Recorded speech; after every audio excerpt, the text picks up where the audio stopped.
Good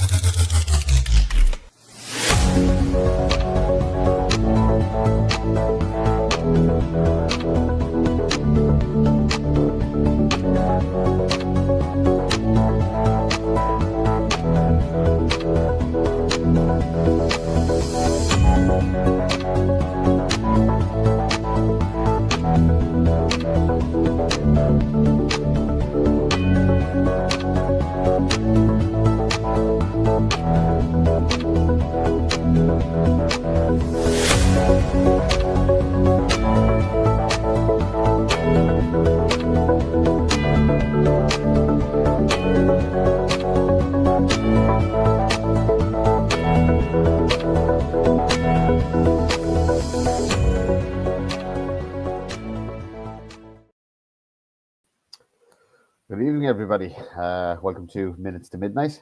My guest tonight is a gentleman called Noel Glynn, host of the Irish Zone, the Noel Zone, possibly the TARDIS Zone and a few other zones. So I'm just going to bring him up here and we'll have a chat. Hey, Noel, how are you? Good to talk to you again. Not too bad. Plenty of zones. You got it right there. It's the Irish Zone, and the TARDIS Zone is obviously the entertainment channel that I've had for 7 years or something. So, yeah. Right, we get straight into it. Tell me about that. Why did you start a YouTube channel? And tell me about all about the Zone. You're obviously a Doctor Who fan, but why did you start? Why did you start the channel? Well, it all started when. So I've been a Doctor Who fan since the 80s. My dad was a fan, so I grew up with the show. What happened was, obviously, it came back in 2005, and it had a good, nice run. Everything was running smoothly until a writer, the name of Chris Chibnall, came along, and he decided to change 50 years of Doctor Who history by casting the first female in the title role. And of course, you can imagine that went down like a lead balloon. It was actually during the time of the Me Too movement and all of the feminist crap that was on the rise. Diversity, equity, and inclusion strikes. Yes, and they actually had a diversity, inclusion, and equity act at the BBC. I covered that at length on my channel. So, because it was obviously affecting the TV show that I grew up with, I decided that I'd set up a YouTube channel, and I actually started on a mobile phone, believe it or not. I started streams on a mobile phone, and then I think I was on about 59 subs for about a year and a half. I did one video, and then the channel just then started growing. But I'm known in Doctor Who circles, and I'm known by the BBC because I have literally went after everybody in the BBC that was pushing this ideology. Now in 2025, Doctor Who was pushing the transgender ideology through Doctor Who. They introduced a couple of trans characters recently in the fourth season. And of course, again, it's went down like a lead balloon. They did a deal with Disney, so Disney Plus got to stream Doctor Who on their platform. And they had a deal in place, but now that might be up in the air because they haven't commissioned any more episodes as of now. So that's why I got involved in YouTube. I had seen this ideology creeping into the entertainment industry. And of course, we've seen it in the world of politics. We've seen it in our schools as well.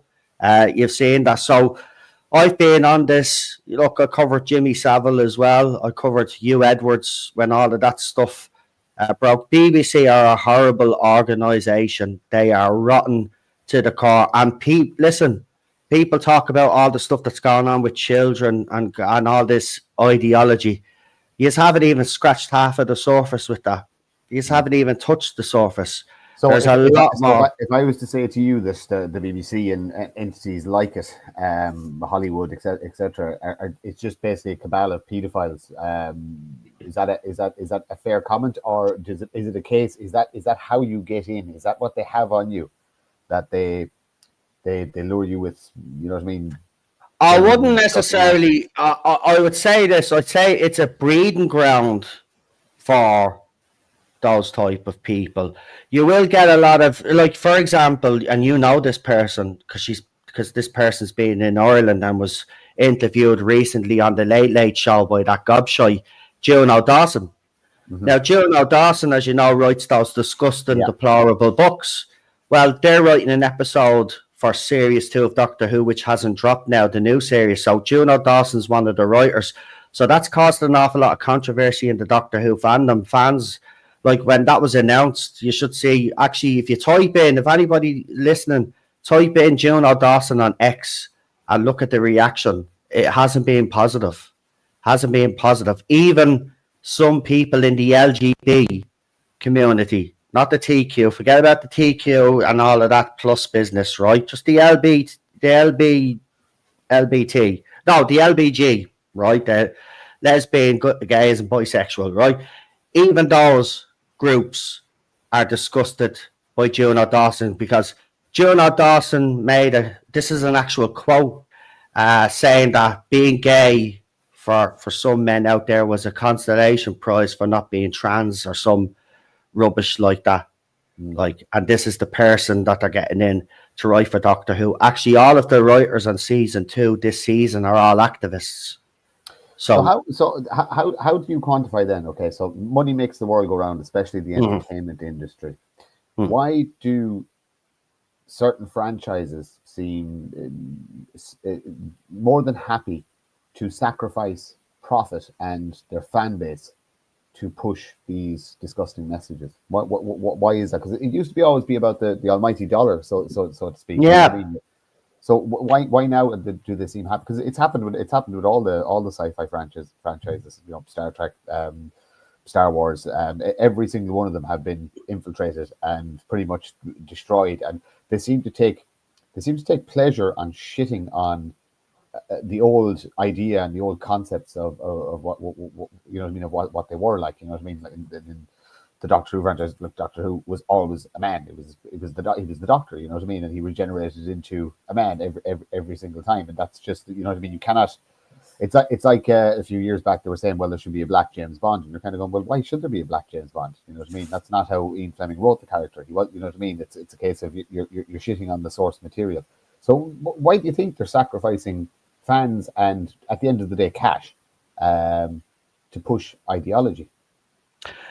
Personally, this is just a personal opinion. I mean, the experts could probably come up with something to justify this, because you are right. I mean, they're in the business of making money and they haven't been making money. For example, Disney spent, I have it here, 4.05 billion to buy the Star Wars franchise, right?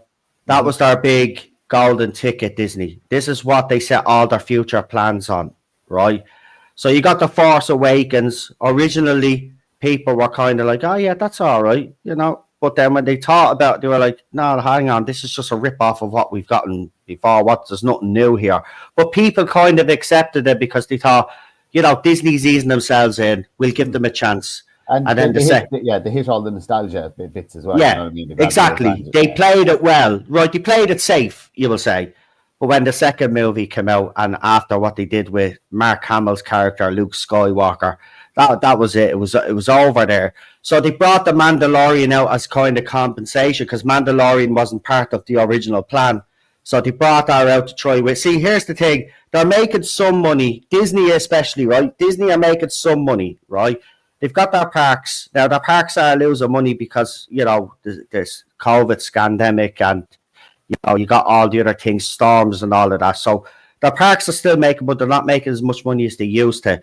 But they've got their fingers in so many pies, Disney do. Like, they've got their streaming services that they've bought up. So even if their own stuff is not doing that well, the other stuff right now at the moment is keeping them afloat. But you've asked me why they're doing it. My personal opinion is that they're overcompensating because Hollywood has been a cesspit ever since Hollywood came into conception. We've heard of the Hollywood hit squads and all of this other nonsense that was going on. I think this is why Hollywood and all of these other studios, they're overcompensating for mistakes that they made in the past, and they've just sacrificed themselves on the altar of woke.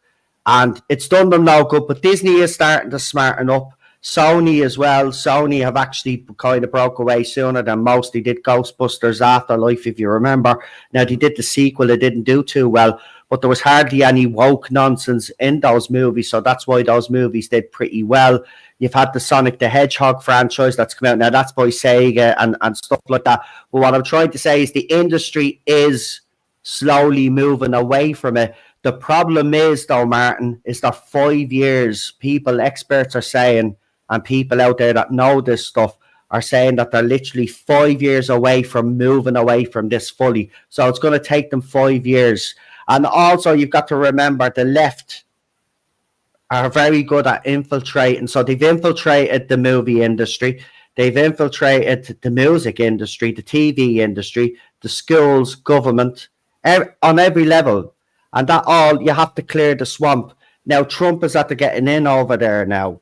And the swamp is going to be cleared a lot quicker than anticipated. But it's still going to take, you're not going to see films, quality films come out with no agenda in them for at least 5 years. You might get the odd gem here and there from directors that don't go down that route like Christopher Nolan.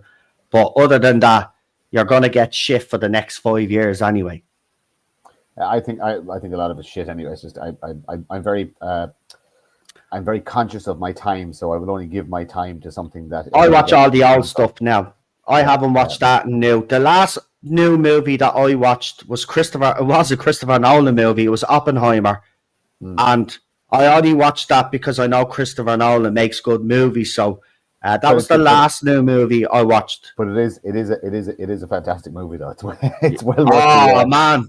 I listen, people were telling me for months now, you have to watch it. And I was like, I'm not really, because with Christopher Nolan, you know that it's going to be a long movie, so you have to be in the humor to watch it. So one night I was just sitting here and it just scrolled past, and I said, you know what? I'll put it on, whacked it on. I was transfixed for the whole 3 hours or whatever it was. Has he made a bad one? Is there a bad Christopher Nolan movie?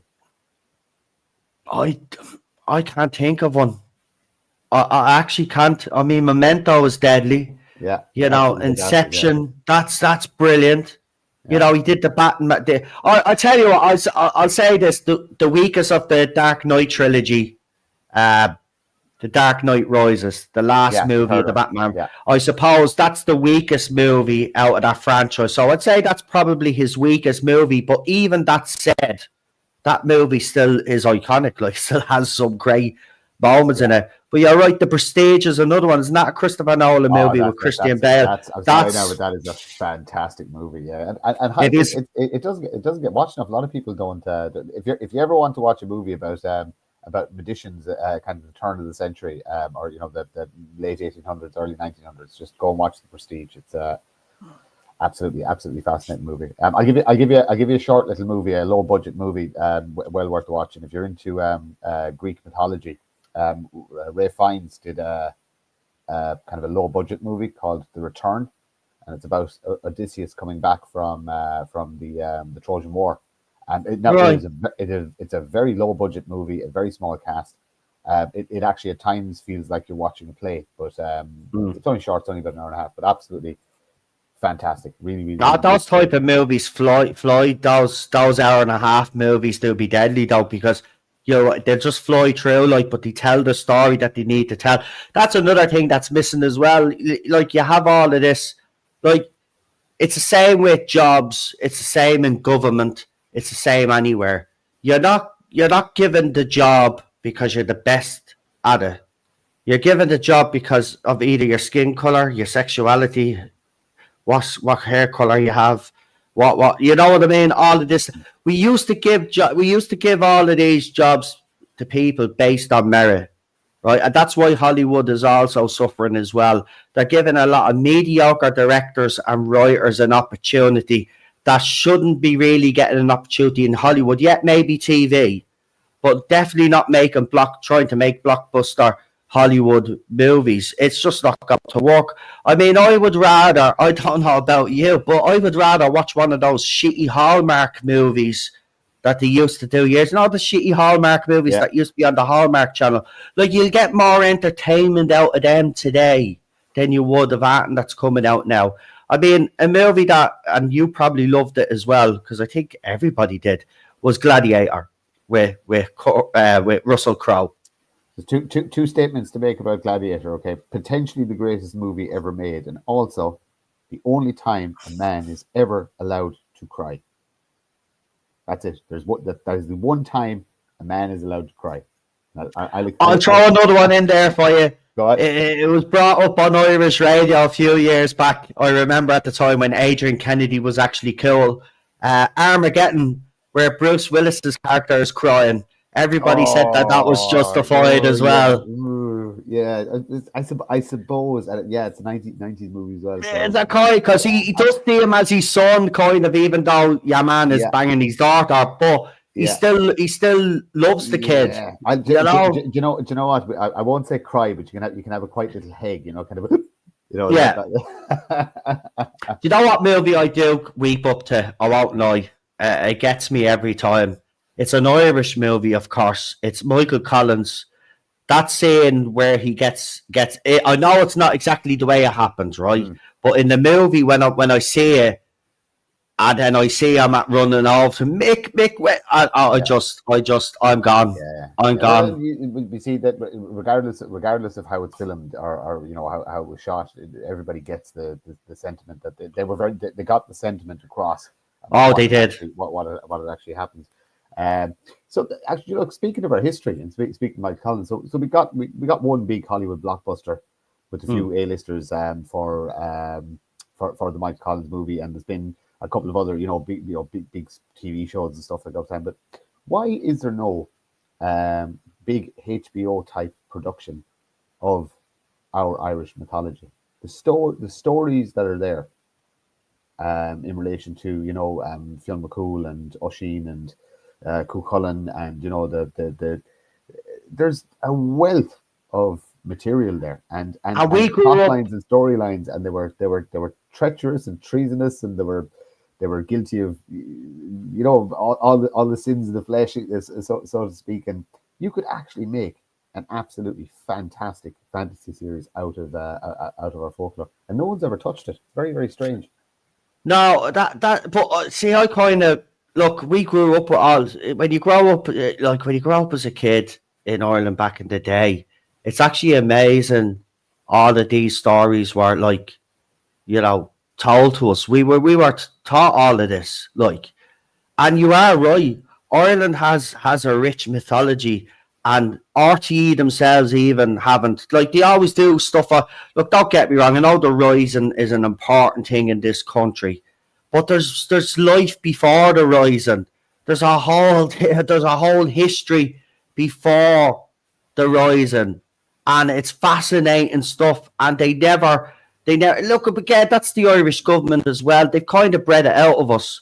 We're not the same. Look, if you compare us to Irish people, even back in the 50s, 40s, we're completely different. We've been pacified. Let's be honest. Not all of us, right? Let's be honest, right? But the majority of the country has been. We don't celebrate our heritage that much. We don't do any of those things. I mean, the one thing I love about Americans, right? I know it's kind of, people say, it's a bit over the top and all, but the fact that they take flying the flag, putting their flag up, putting their flag down, folding their flag up, all of that. I wish we had that here. We had it during Italia 90, if you remember. I do. Right? I do, yeah. And everybody, and you seen how lovely the country looked, right? Absolutely. Walls were painted, the tricolour as well. It was a great time to be around. But again, it was false. If you think about it, it was manufactured because of the football team. Because the Irish football team had gone to the World Cup and they did well. So it was manufactured. But for a brief time, we gained that Irishness, I believe. And we've lost it again. We've just it's coming back. There's I talked to you offline, and I sent you a few messages and put you in contact with a few people. There's communities around the country that the people that have come out of this would say since COVID, you know what I mean? The likes you have your network of people, you know what I mean, that are all think and are awake like yourself, and I have my network of people, but my network of people will be quite rural, and there's some great things happening and great ideas going out there about building communities and actually just stepping away from the system, stepping away from government, becoming more self-sufficient, looking at our own water sources, power sources, food sources. You know what I mean? Growing. If you have any space at all, start growing a bit of food.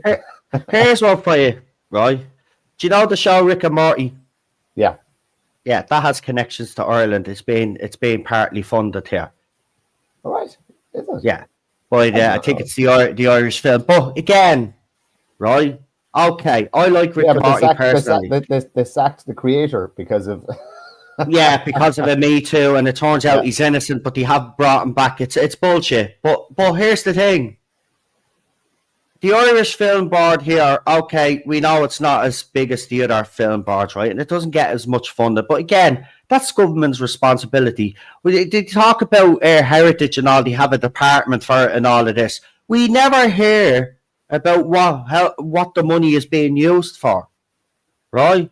And then when we do find out, right, it's not our heritage that they're fucking promoting. Yeah. You know what heritage they're promoting? You put up a tweet yesterday, you're going to love this. No, the choker boxes. I saw it. Right, so we got the choker boxes, right?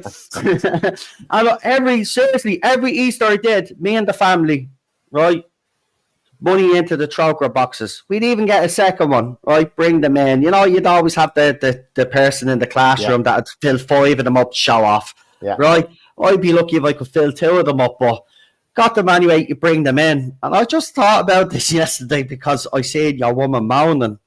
And I was like, do you know what? The cheek of those people, all the money I sent to Africa, right? I saved Africans, and now they're coming over here telling me I'm racist. I want me money back.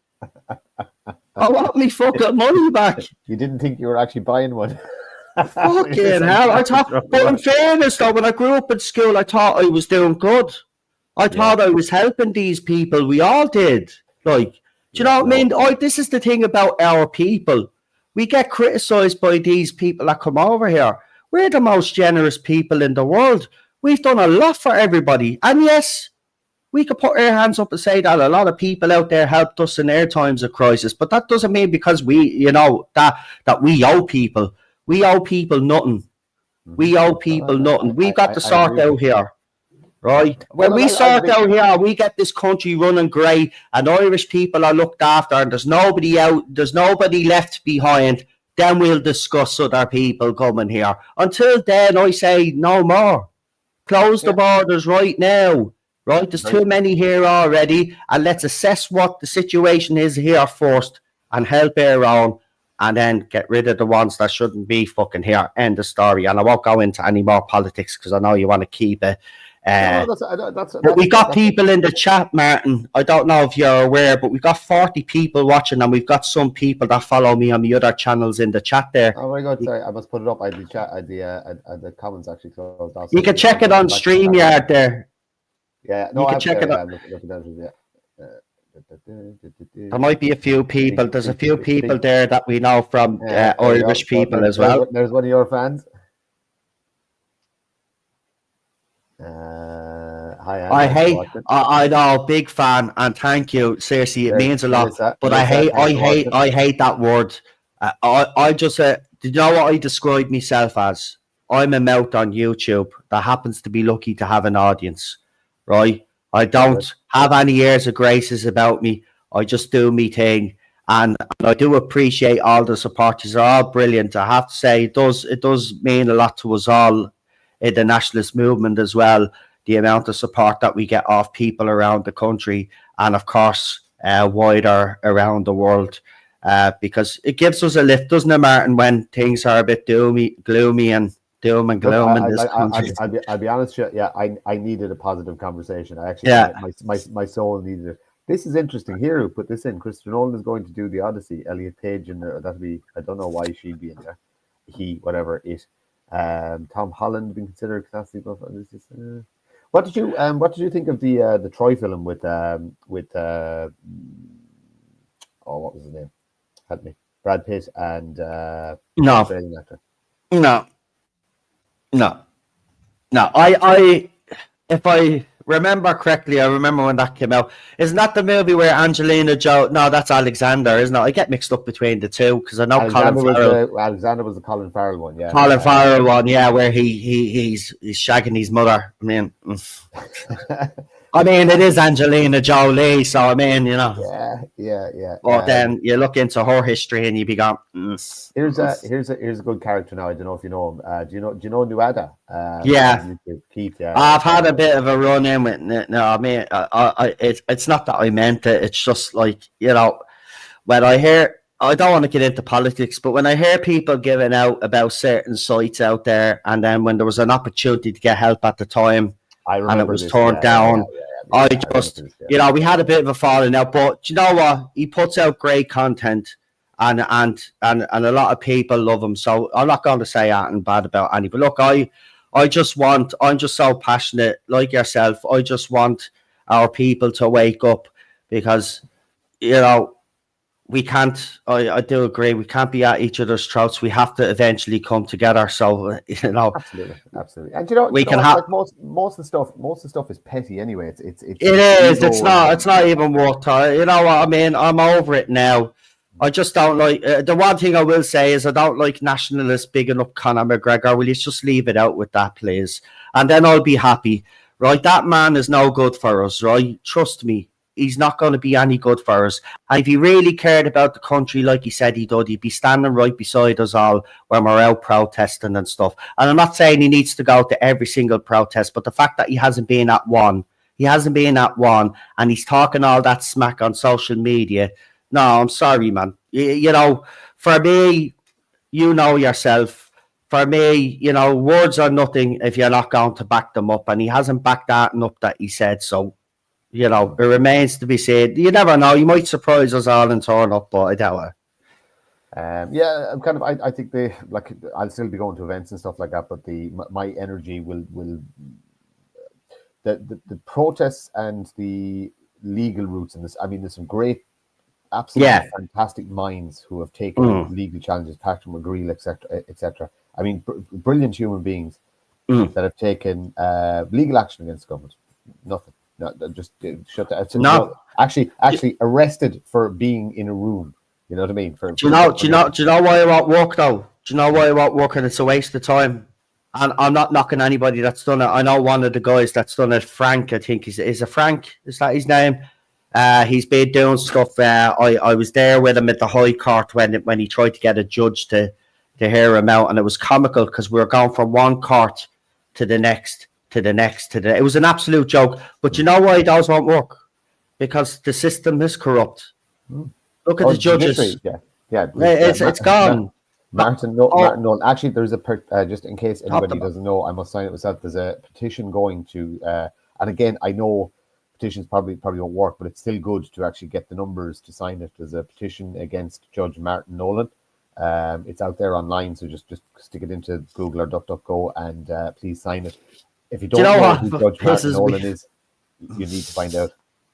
Listen, he's one of the most, I'll say it here, and if you're listening, Gobshite, I'm directing this at you. He is the most corrupt idiot that's ever walked the judicial system in this country. How he's able to go to sleep at night with some of the decisions that he's made, and I won't go into it because we want to keep it lighthearted and we will move on from this, right? We'll get back to...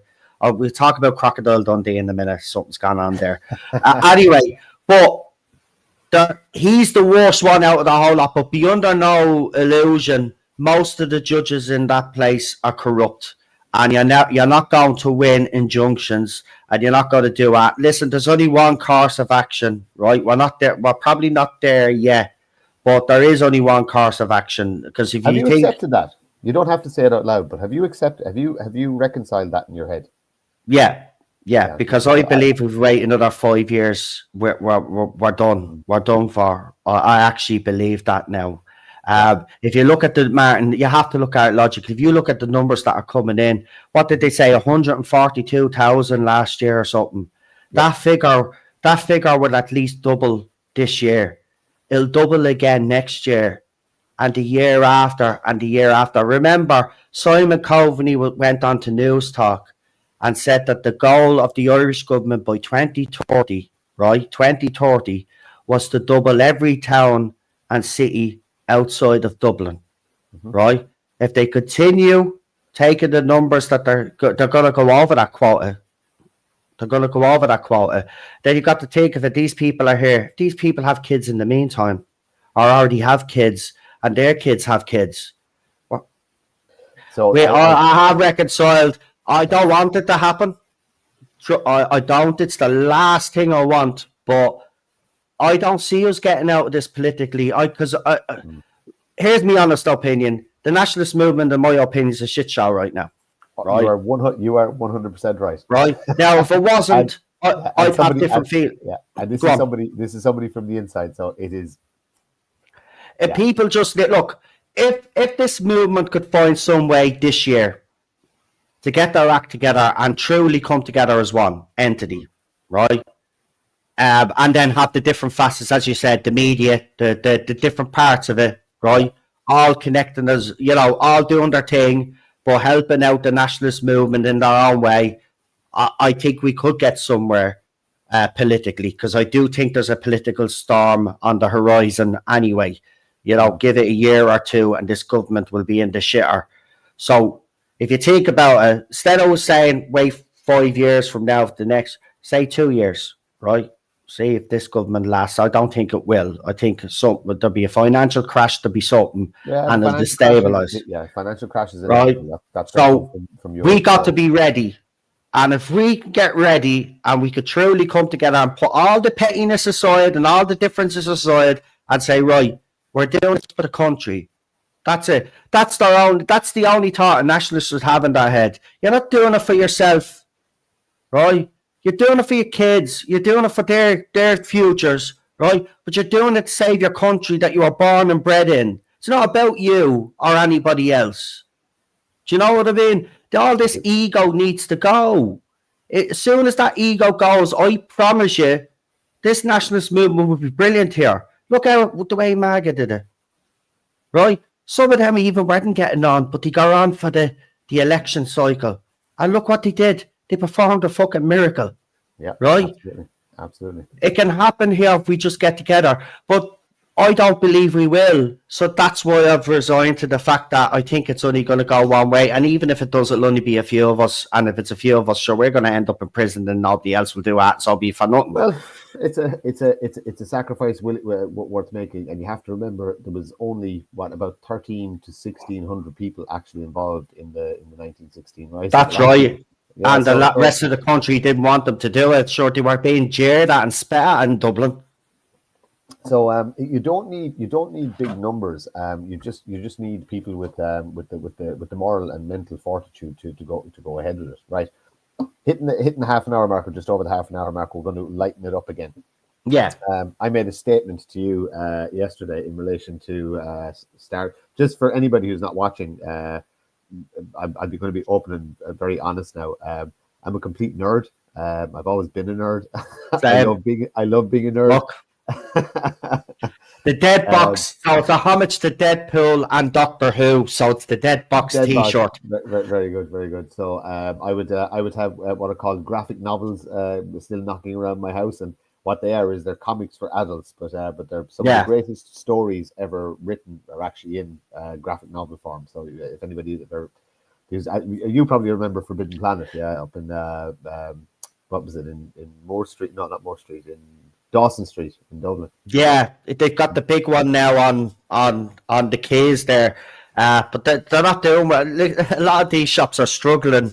The comment now, I don't know if you, because you're obviously, you said you're a nerd and you're admitting it, so I don't know if you watch other YouTubers, but I watch Neurotic. Gary Neurotic, he's one of the biggest YouTubers in America, covering all of this stuff, and he had a comic book store himself, and he was doing the whole thing because comic book shops were struggling to pay the rent. He was actually, every month he was paying for a different comic book so they could stay open for a month, an extra month, until they got themselves sorted. Great lad. But the comic book industry is in tatters because, again, the agenda is, look, the Superman movies. Is anybody in the chat looking forward to the Superman movie that's coming out? Like, there's a Superman movie coming out in 2025. I saw the teaser, and the only decent thing in it was Crypto the dog. And I don't even know who Crypto is, by the way, because I'm these type of geeks that haven't read the comics, right? I don't read comics, so that's not my thing. I hate reading comics, right? But everything else geeky, yeah, the movies, cartoons, TV show, you name it, give it to me. James Gunn is trying to do this comic booky Superman, a live action kind of, and it's if it's not like a Suicide Squad movie, forget about it. Oh yeah, they were terrible. Did you see the Fantastic Four trailer? Yeah. Oh. I'm not. I don't. But look, how many times have they tried to reboot that? 3 times now. Well, I'm sorry. I thought the first iteration of that, the first 2 movies. A lot of people say good. That, yeah. I thought they were the first one. Yeah. Yeah. But the rest, no, it's like X-Men. I could never get into X-Men. I wasn't a big X-Men fan. Did you not watch the cartoon that used to be on in the 90s? The X-Men cartoon used to be on. It'd be on around the time you'd finish about 4:30, but the time you get home from school, kind of thing. No, do you know what I watched? You're gonna laugh, right? I was watching Thundercats and Teenage Mutant Ninja Turtles. Yeah. They were my cartoons. Sure, I didn't even watch G.I. Joe growing up. I didn't like that sort of shit. I liked to be sci-fi cartoons, you know, and I also liked, do you know what I liked as well? Captain Scarlet, what was the Thunderbirds, and what was the other one? There was another one. Joe 90. Was it? No, it was someone else. What was his name? Someone in the chat might know who I'm talking about. But there was another one I used to watch. But they were the type of things, and obviously Doctor Who. But yeah, no, I never really got into the X-Men. Yeah, it was all DC in my house because my boys like Stingray. My eldest fellow was a Stingray. Yeah, my Stingray used to be. It was just a case of because there was comics around the house. He got into it then, so we went to every comic movie together. You know what I mean? Yeah. Like up until when he was 18, like when there's still stuff coming out, we'd still go to the cinemas to watch stuff coming out, and then COVID came, and I will never go to a cinema in my life ever again because they wouldn't let me go in. They wouldn't let me spend money there because I wouldn't take an experimental shot. So a cinema will never get money off of from my pocket again. Any one of them ever. God, yeah, I agree with you. Listen, that's why they're in the shitter as well. All of these cinema chains, they've only themselves to blame anyway. You know, you can't be forcing people to do stuff because, you know, someone told you that this was bad. Like, look, I didn't get jabbed. I'll never get jabbed again, by the way. And that means any other jab. I'll never trust another medical profession ever again now after that. Yeah, I was one of the lucky ones that I had the good sense not to. We know a lot of nationalists, unfortunately, that did get it. And, you know, they have to live with that. But that's why they're like Wake Up Era was born from all of that, and they do great work. Wake Up Era, and I just want to give them a shout out because they highlight all of that and do leaflet drops and all of that. But Thomas wanted to know what the fuck we are smoking. We're smoking the entertainment dose today. We're trying to keep it light-hearted for you because it's all doom and gloom. Yeah, as you all know. We need a bit of happiness and a bit of right. Okay, I'll go back to the statement I made. I said to you yesterday that Star Trek is by far the most supreme of all sci-fi franchises ever created. Debate. Okay. The original series, yeah, absolutely. It paved the way. That and Doctor Who, because remember, Doctor Who's the longest running sci-fi show, right? It's older. So then Trek came along. But Doctor Who and Trek, they're the two most iconic sci-fi shows, and they've lasted the test of time. Unfortunately, now they've been destroyed. But if you're talking about classic, then yeah, they paved the way for a lot of the sci-fi shows that we know today, if it wasn't for those two shows. But I mean, the original series, I watched the original series again recently. It's brilliant. And then I watched the continuous one, the fan-made one. I never really used to watch shit like that. But I watched it and I thought, oh my God, they've done a great job. Yeah, man. I like your man as Cork as well. I was like, give me more of that. Good. Yeah, very good, isn't it? I was saying, give me more of that. Then you got my trek though I grew up with obviously was Next Generation because that was 89, wasn't it? So I was 10 years old when that came out. So that was my trek. And I thought that was amazing. I mean, even though I was a Doctor Who fan, I'd never seen anything like that. Like, you know, that new Enterprise and all, and the whole, I was like, Galaxy Class, I was like, holy yeah. And then the first time the saucer separated from the ship, I was like, yeah. See, that's what keeps us ticking, guys. You know, when we're not fighting for Ireland, so this is the stuff that keeps us sane. I still love it, and then I was so disappointed. And again, it was the same. They did the same thing with the Picard series as they did with the with Star Wars. They gave you enough nostalgia to keep you watching it. You know, from a show that had ended 20 plus years before, or even longer, 30 years before. But I couldn't forgive the poor writing, the poor story. Oh yeah, the first 2 seasons. Look, the first season was average. Second season was awful, but the last season, the season where they brought the whole crew back, right? That season. Now, what people have said is if they get rid of Trek, right, because they're actually decanonizing Discovery now. Strange New Worlds isn't bad. The first season of Strange New Worlds was brilliant. I was actually delighted. I was like, do you know what? They've done justice to it now. Keep it up, but they didn't. That's the problem. They didn't, though. They lost me then in the second season, and that's the issue there. They couldn't keep me because they showed that they could do it, and then the second season was like, well, we've done it now. Now let's insert all the shite into it again. I was like, why? You know, but Picard season 3, I think there is a huge claim to be made that should be made part of the Next Generation season and should come at the end of the box set, just the 3rd season. Yeah, because it's a continuation. I give season 2 a bit of kudos. John Delancey as Q. Q. Come on. It's just a fantastic character, played so well. Yeah. What's your favorite Trek series, by the way? I never asked you. What's your favorite? Deep Space Nine. Right. Okay. Right. I my favorite is Voyager. Right, but hang on. Don't give out to me, right? Because I'm gonna say this. Yeah. It might be my favorite, right?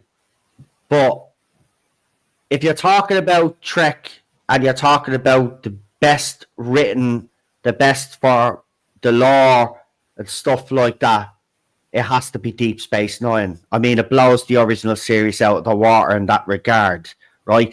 The original series pioneered for it, obviously, to have the future to get to Deep Space Nine. But Deep Space Nine, in my opinion, is the best Trek ever written. That is the pinnacle right there, that show. If you can at least get up to near enough that level, you've made a great Star Trek show. And I don't think that show will be surpassed. I don't think it has been. But they dealt with such heavy topics. Oh, yeah. That the Next Generation didn't deal with. The Next Generation was good and had some kind of harrowing moments and stuff like that. But they dealt with war. They dealt with religious fanaticism. They dealt with occupation regimes. Yeah, they dealt with everything. And then you had Avery Brooks as well, who, you know, is a fantastic actor. He's an odd human being, but a fantastic actor. And he just played that. Cisco took me a while to get used to.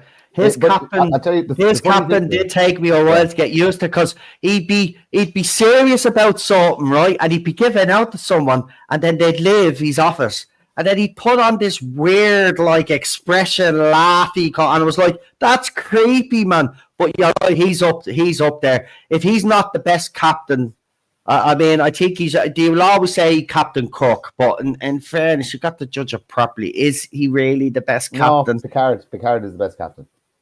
You think Picard's the best captain?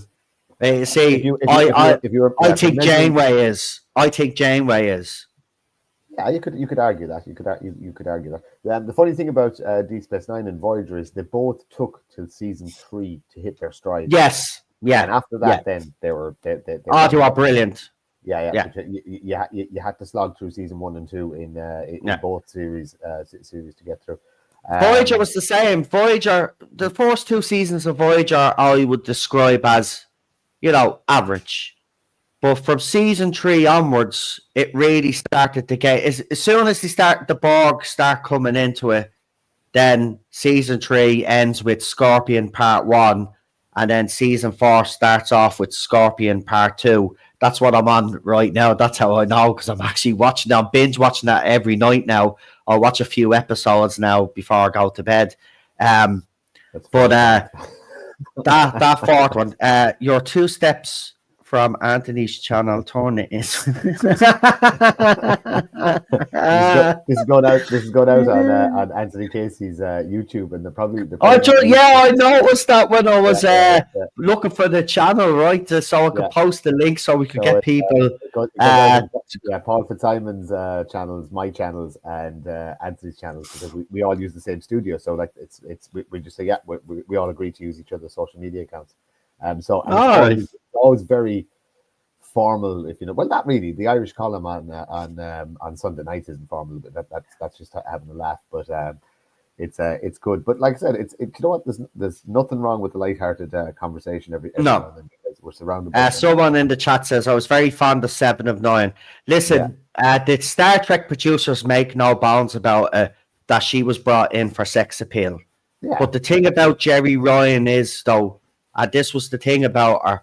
She might have been sexy as hell, but that woman could act. I mean, 7 of 9 and the Doctor's characters in Voyager are the most character developed in the show. Even Janeway didn't get that much attention in the character development stakes than those 2 characters do. When those 2 characters come together, if you're watching an episode with 7 of 9 in it and it's fully on her or the Doctor, you're in for a good episode on Voyager and season 4. Do you remember the episode with the Doctor? I can't remember the actor's name. Fantastic actor. Who plays the hologram. But it's the one where he has to make a decision to save. He can only save one patient. There's one is Harry King, and the other one is another one, and it actually fucks up his programming because it fucks up his program. And the captain, they want to, and that's seriously that episode. You're absolutely right. See, that's what Trek was good at doing. It was good at exploring the human emotion through a hologram. Yeah. Right. And I love the whole scene where he's in the mess hall and he picks up and he's trying to chill. So which do I, you know what I mean? And his program's glitching, and then he goes on this big fucking rant and he's lost it. And I'm like, oh my God. But you do, it's Robert Picardo's the actor. Picardo, that's it. But the Doctor and 7 of 9, Jeri Ryan, are the 2 best characters in that show. Now, there are other characters that do get character development, but when she came on board, because she was banging the producer, when she came up, and that actually rubbed up. Was she? Yeah, she was, and that actually rubbed up. That actually rubbed up the what's her face? Catherine. Catherine.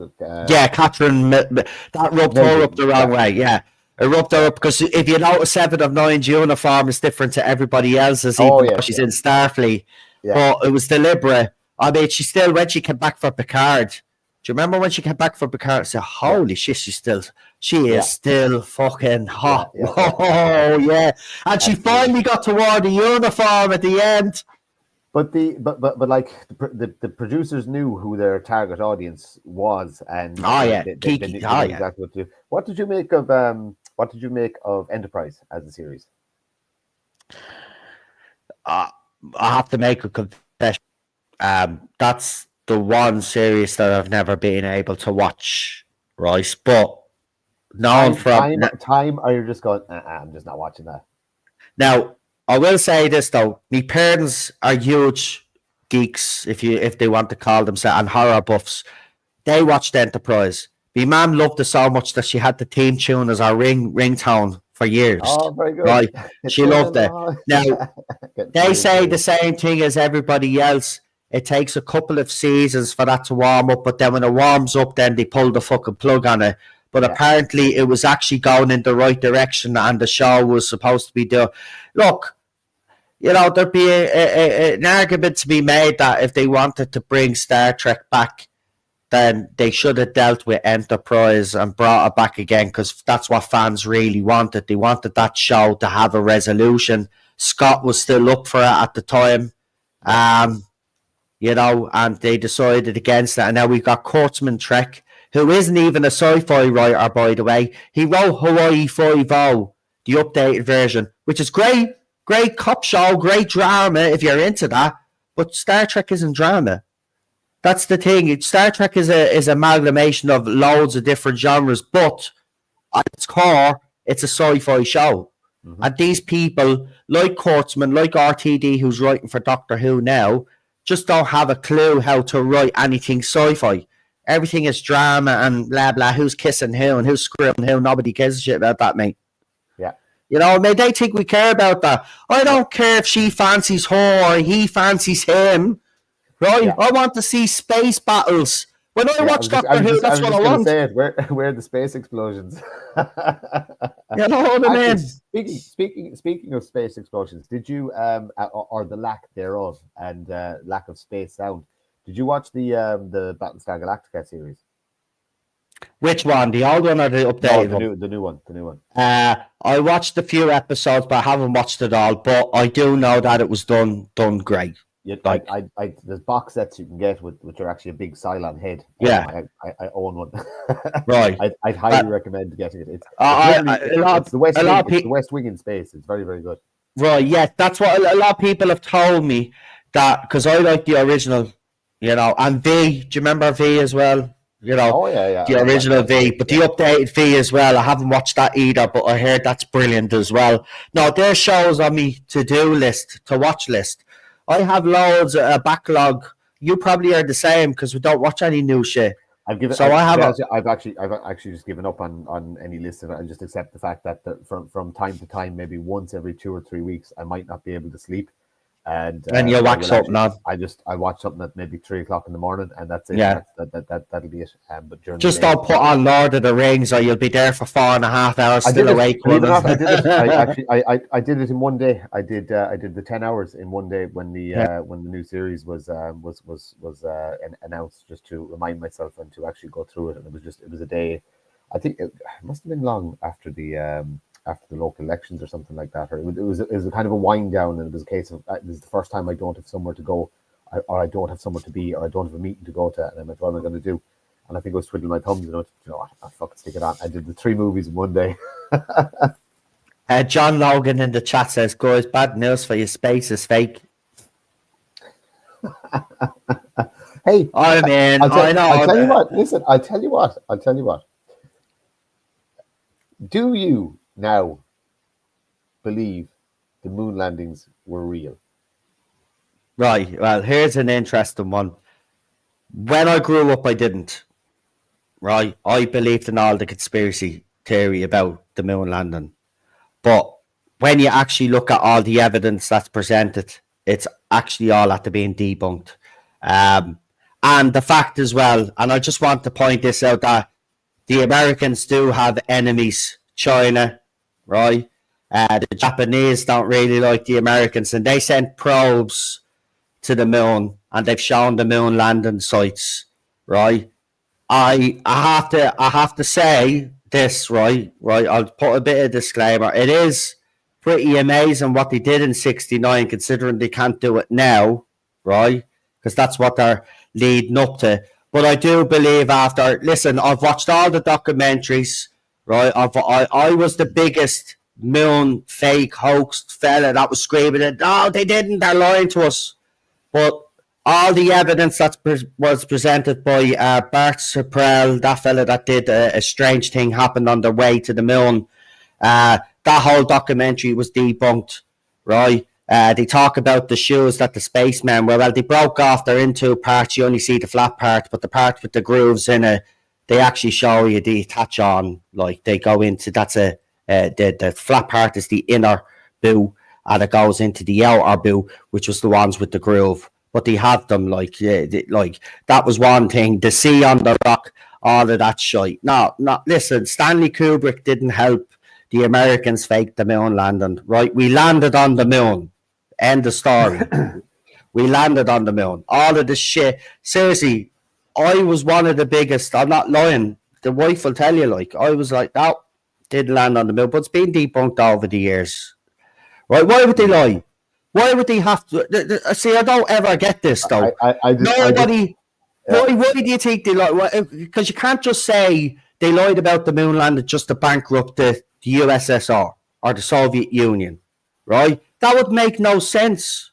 It makes no sense. In economic terms, it makes perfect sense. Yeah, but the Russians had no interest in going to the moon. They've even said it themselves in the unreleased doc. They never had any inclination to go to the moon. They were just happy sending their probes up. Sure, they even sent a couple of probes to Venus. They were the first ones to send probes to actually Venus and get the photographs that we have today of Venus's surface. The Russians did that. They had no interest in the moon. I'm more interested in the fact that we live in a time where you can actually put that conversation out there, and there'll actually be lively debate about, that things we didn't question maybe 20 years ago. Oh no, question everything. Yeah, for the majority, but absolutely everything is being questioned now. Absolutely everything, and it's fascinating. But I have a little saying I would say. I just said the truth doesn't exist anymore. It died with the age of the internet, and that's how I approach life now. That it's just the truth just no longer exists. If you can't touch it, if you can't see it, then just take it with a pinch of salt. Believe your own eyes and not what you. In fairness, if people believe that the moon landing is fake, that's fine, because someone's made the point there. The sun and the moon are small and local, as are the stars, but the moon is millions of miles away. And stars, you're basically what you're saying is stars, moon, and they'd all have to be the same size. Like they're all different distances away. We see light in different ways through a vacuum. I have a telescope. Listen, I've seen the planets. You see the planet, they're there. I've seen the moons of fucking, what is it? The moons of Saturn, isn't the moon? No, rings of Saturn, isn't it? Seen them. Moons of Jupiter. Moons of Jupiter. I've seen the moons of Jupiter. No, I guess what's after happening. And I try and stop this. I've gone over my 55 minutes because I was so enamored. You only do. All right. I do 55 minutes and wrap it up. And that looks, it's got a couple of minutes over. It's fine, but it's the whole 5 minutes to midnight thing. And people's time is precious as well. So we could rant for three hours. So it's good. I'll tell you what. The next time I do an entertainment stream on my channel, come on with me. I'll give you a show, and you let me know if you're available. I'll tell you what days do you do them, or do you? I do them whenever. It just went random. I was doing last year when I was doing the show, I was the same. I was just throwing it out randomly, and now I've kind of settled on Wednesday at 8:00 because it kind of just suits. But yeah, just pop me a message. I have no access to anything when I'm at work, so it's a case of any evening time you're doing it kind of after 7:00. I'd be free, but. Tuesday, Wednesday, Thursday, Friday. No, I'm not contactable, not available. Right. Yeah. We'll start something anyway. Yeah. Go on. Read. There's a few comments there. Yeah. Somebody mentioned Warhammer there in the comments, so we might come and do one of that when Cavill's movie comes out and see what it's all about. Well, again, he's. I think the reason why he was like the Superman because it was personal to him, and Warhammer is as well because he's a proper geek like us. So, I watched him. I look. If you know you're a nerd when you watch another nerd build his. I watched the video of him building his own. The computer. Yeah. I was there. I was watching him when he was putting up all the video. I tell you, man, fascinating shit. I couldn't do that now myself. I don't have the brain to be able to. Maybe I could have read the instructions, I suppose. But a lot of it, a lot of the stuff is actually fairly. Most computer stuff now is almost plug and play. It's just literally. It's like putting It's like putting Lego together, if you know what I mean. Yeah. It's not. Yeah. You don't have to solder like that anymore. Like you have to fucking paste in your main CPU and GPU and stuff like that. But you can buy those already pre-made and stuff like that. But But yeah, it's easier to buy them. Man went to the moon in 69 and not being back a load of bollocks. Well, he went back in 70 something. They went back, 3, 4 more times. Listen, there's only so many times you go to a place before you get pissed off with it, right? The public consciousness. Just one more thing on that, and then we wrap up. See, the thing about it is, you don't realise the first moon landing was a big thing because we'd never done it before. After we'd done it then, there just wasn't the interest there anymore. Only after Apollo 13 happened, right, that there was more interest in the moon. Now, I will say, I do believe there is a conspiracy behind that, and I do believe that the astronauts weren't really in danger. I think that was just to try and generate more excitement to try get for the moon. But it didn't work. After they came back and they were saved, it was kind of like, all right, they're saved, great. And then they had a couple of more moon missions, and then that was it. The government pulled funding. Listen, the bottom line is they're trying to get back to the moon, and they reckon they're going to get there. And Elon wants to go to Mars. We'll see if that happens. Why you wouldn't want to explore the oceans, which is the most mysterious thing that we have here on this planet, that big body of water, that only a fraction of it has been, less than 2% of the ocean has been explored. The biggest mysteries could be found on this planet, not out in outer space anyway. So that's where I stand on it. I would rather the billionaires, rather than fly rockets up into outer space, build subs to explore our oceans. Very, very interesting. We'll talk about it again. Noel, thank you very much for joining me. Thanks for having me on, seriously. And Anthony, thanks. We know we ran over your time, but thank you. No, the time is my thing. Don't worry about that. That's only me. And I kind of trying to throw a concept of a show together that would just, you know what I mean. That's why it's called what it's called. I'm a dope. Yeah. Sorry. The brains only at the clicking now. The minutes to midnight reference is the Doomsday Clock, which is referenced in Watchmen, which is a graphic novel. So that's where the minutes to midnight comes. We'll talk about the movie the next time, by the way. So when I see what your opinion is on the Watchmen movie, because that costs an awful lot of controversy. I could do a full hour on that for you. That'd be a brilliant stream. Thanks, guys, in the chat, by the way, as well, for having me. Listen, I'm going to drop you down.